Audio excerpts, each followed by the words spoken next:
সুপ্রিয় দর্শক, শুভেচ্ছা নিন, প্রীতি নিন। আজকে আমরা অন্তরালের আলাপ নিয়ে আপনাদের সামনে হাজির হয়েছি।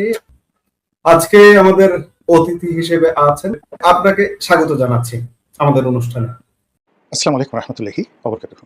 সামাজিক দর্শক, আমাদের দেশে একটি সরকার পরিচালিত হচ্ছে, একটি সংসদ কার্যকর আছে, সংসদে একটি বিরোধী দল আছে।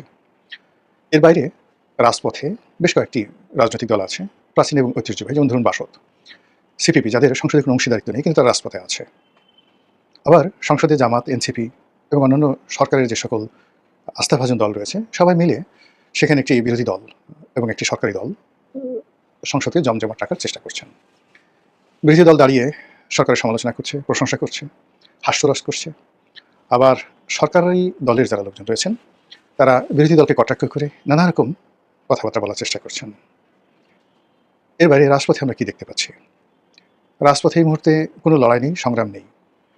কেবলমাত্র ইসলামী ব্যাংকের যারা গ্রাহক, তারা ইসলামী ব্যাংকে নতুন প্রশাসক নিয়োগ কিংবা নতুন চেয়ারম্যান নিয়োগ নিয়ে বিরোধিতা করছে এবং সরকারের প্রতি অনাস্থা প্রকাশ করার জন্য বা ইসলামী ব্যাংকের ম্যানেজমেন্টে নতুন কোনো যে পরিবর্তন হচ্ছে, সেই পরিবর্তনকে গ্রাহকরা আস্থা এবং বিশ্বাসের জায়গায় নিতে না পেরে গত এক সপ্তাহে প্রায় ৩,৫০০ কোটি টাকা সেখান থেকে গ্রাহকরা তাদের আমানত উত্তোলন করে নিয়ে গেছে।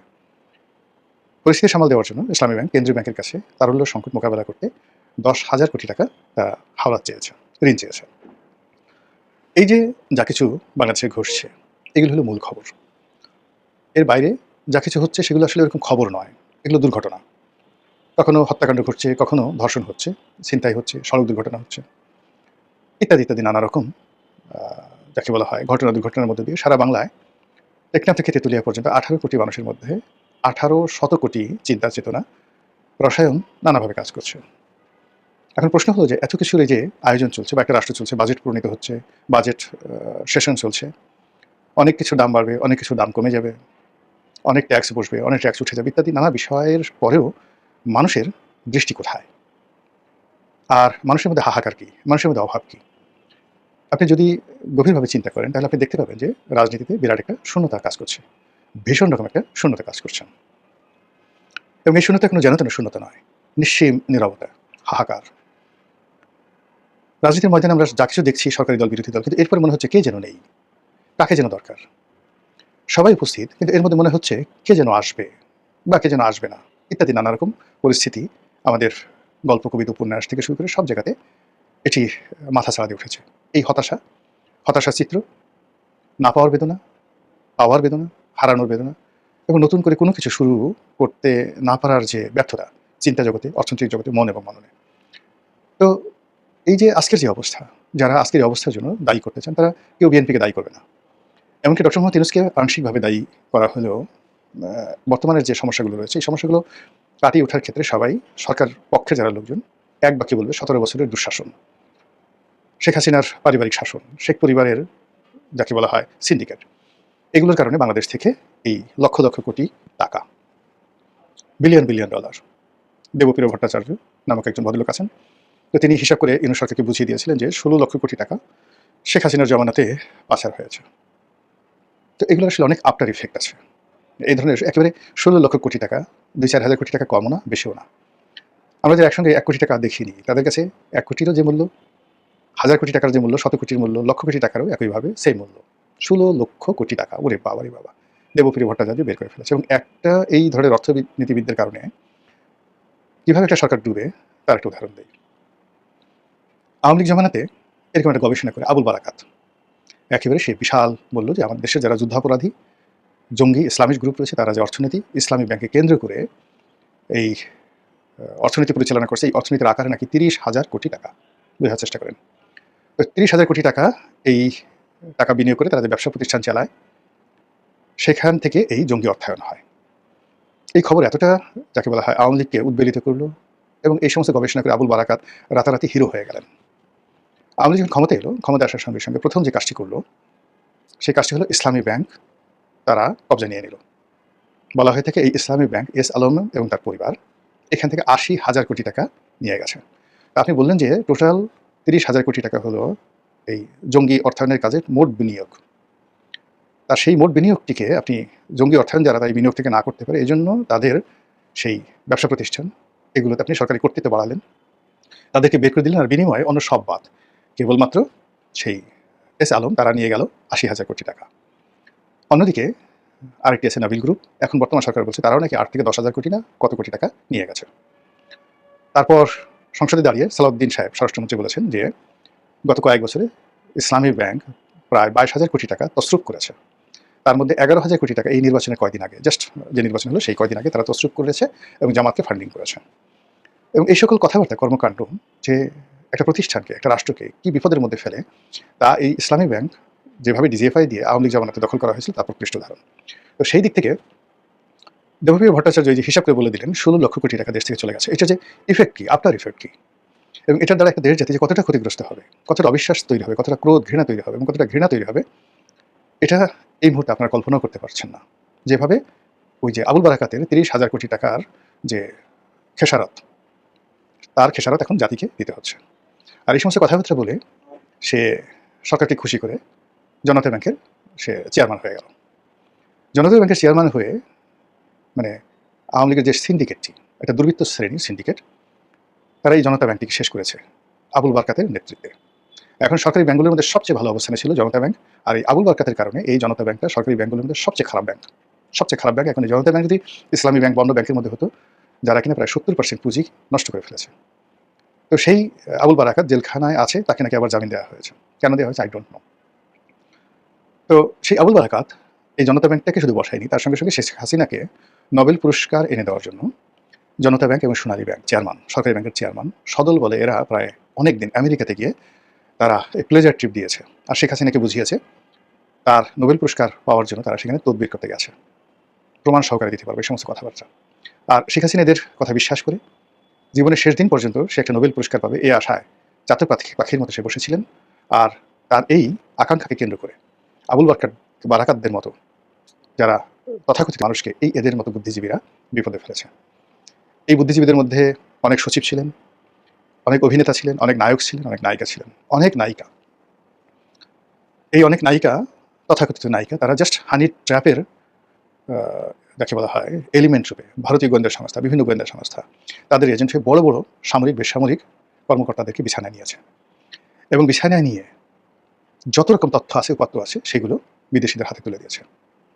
আমি নাম বললাম না, বাট বাস্তবতা এটাই, ওপেন সিক্রেট।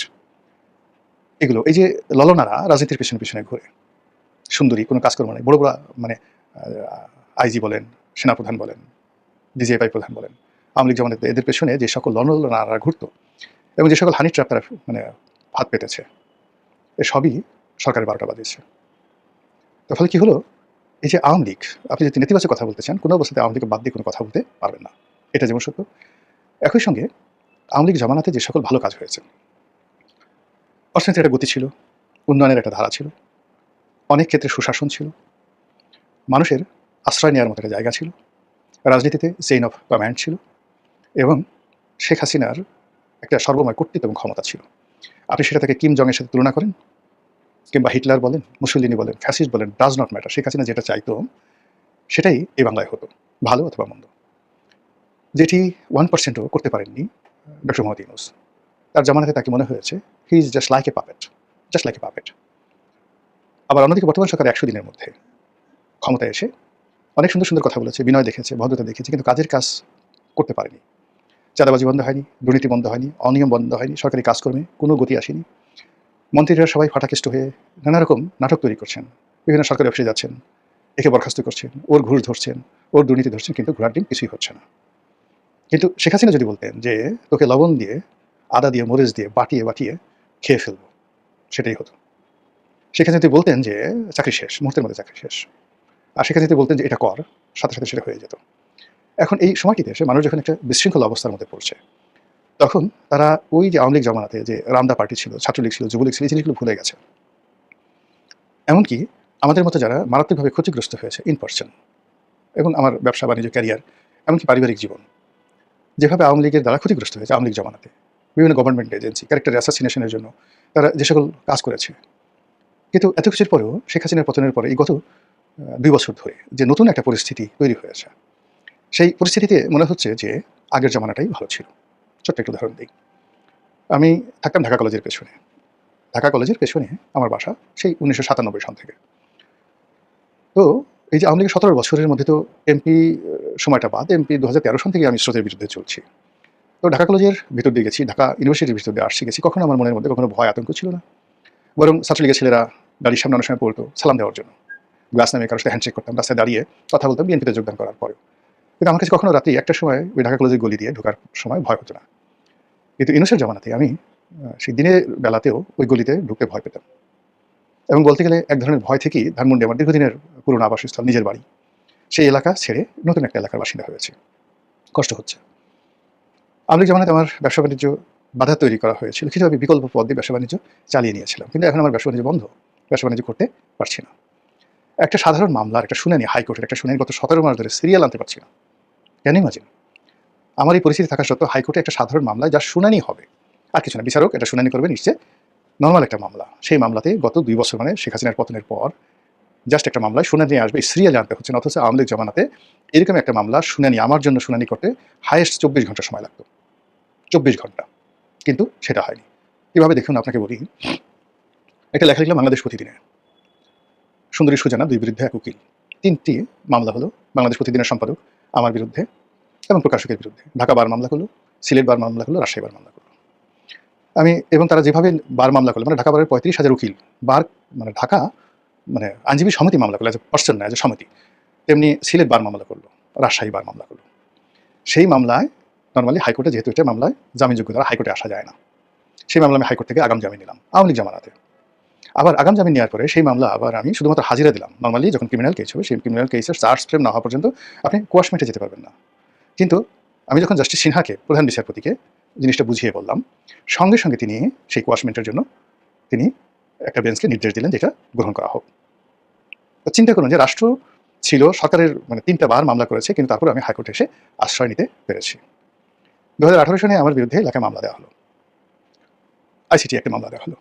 সেই আইসিটি একটা মামলা, আমার বিরুদ্ধে ওয়ারেন্ট, আমি 1 বছর ঘুরে বেড়ালাম, কই আমার মনে কোনো ভয় হয়নি, পুলিশ আমাকে গ্রেপ্তার করবে। আইসিটি মামলায় বিএনপির মানে সব মানুষ মানে আইসিটিতে গ্রেপ্তারি পড়ো না, সে বছর আমি 1 বছর ঘুরেছি। এরপরে চার্জ ফ্রেম হলো, চার্জশিট দিল আমার এগেনস্টে, আমি ঢাকা কোর্টে গেলাম, যাওয়ার পর সেখান থেকে জামিন নিলাম, জামিন নেওয়ার পরে হাইকোর্টে আসলাম, চার্জ ফ্রেম হলো, কোয়াশমেন্টে চলে গেলাম এবং সেটা হাইকোর্টে কোয়াশ হয়ে গেল। আওয়ামী লীগ আমলে আমার বিরুদ্ধে দেওয়া মামলা। এখন আপনি চিন্তা করেন তো এখন কি অবস্থা চলছে বিচার বিভাগের। তাহলে আমি এই আমার যে অভিজ্ঞতা, আমি কি বলবো বলেন, কার বিরুদ্ধে বলবো? ফলে যত কিছুই বলেন না কেন, সুশাসন, রাষ্ট্রের যে বিধিবিধান এবং রাষ্ট্রের যে অঙ্গ প্রত্যঙ্গ, আমার বিরুদ্ধে দুর্নীতি দমন কমিশনের শেখ হাসিনার বিরুদ্ধে, শেখ হাসিনা বারবার চাচ্ছিলেন যে উনি চেয়েছেন কিনা আমি জানি না, কিন্তু 12 বছর ধরে আমার মামলা চলছে দুর্নীতি দমন কমিশনে। কিন্তু ডিরেক্টর লেভেলের কর্মকর্তা, অফিসার্স, কমিশনার লেভেলের কর্মকর্তাদের সাথে কথা হয়েছে, কেউ কখনো আমাকে বেজ্জতি করেননি। সবাই বলে যে জানি স্যার, আপনার এটা আপনার মতো একজন মানুষকে হয়রানি করার জন্য আসছে, আমরা কাজ করছি, বাট আপনি ডোন্ট ওরি, আপনি চিন্তা করবেন না। 12 বছর পরে একবার শেষ মুহূর্তে এসে দেখা গেল সেটা দুদক ফাইনাল দিয়ে দিল যে না, এর মধ্যে কোনো অভিযোগ নেই। হয় রাজ গয়েশ্বর চন্দ্র রায়ের মতো মানুষ, তার মামলা দুর্নীতি দমন কমিশনের মামলা এই ইনুস জামানাতে, শেখ হাসিনা জামানাতে ওনার একটা মামলা ছিল, ওই যে দুদকের চেয়ারম্যান ছিলেন তিনি তাকে নিশ্চয়তা দিয়েছিলেন যে উইদিন 15 দিনের মধ্যে আমরা এটা ফাইনাল দিয়ে দেবো। কিন্তু শেখ হাসিনার পতনের পরে যখন ডক্টর মোহাম্মদ ইউনূস আসলে সেটা ফাইনাল না দিয়ে মানে গয়েশ্বরবাবুর বিরুদ্ধে মামলা দিয়ে হয়েছে, এখন তিনি সেই কোর্টে হাজিরা দিয়েছেন দুদকের মামলাতে। আমাকে একদিন আফসোস করে বলতেছিলেন। সো দিস ইজ, এখন আমরা যে সিস্টেমগুলো চাচ্ছি, এইভাবে টেকনাফ থেকে তেঁতুলিয়া পর্যন্ত ভূমি অফিস বলেন, সব জায়গাতে বলেন, যেখানে স্বয়ং ভূমিমন্ত্রী অফিসে গিয়ে কাউকে পাচ্ছেন না, তা জনগণ সেখানে কি অবস্থা? তো এই অবস্থাতে আওয়ামী লীগের অপরিহার্যতা, শেখ হাসিনার স্মৃতি, তার বিষয়গুলো নিয়ে আপনি কি করে জনগণকে মানে আপনি নিবৃত্ত করতে পারবেন যে না, শেখ হাসিনার কথা চিন্তা করা যাবে না, তার কথা বলা যাবে না। সবার আগে বাংলাদেশ এবং সেই বাংলাদেশের প্রতিটা ক্ষেত্রে জনগণের আশা-আকাঙ্ক্ষা পূর্ণ না করলে শেখ হাসিনার অপরিহার্যতা এবং আওয়ামী লীগের গুণগান এটা আপনি বন্ধ করতে পারবেন না। মহান আল্লাহ আমাদের সবাইকে হেদায়েত দান করুন, হেফাজত করুন। আসসালামু আলাইকুম ওয়া রাহমাতুল্লাহি ওয়া বারাকাতুহু। আজ এ পর্যন্তই, ভালো থাকবেন, আল্লাহ হাফেজ।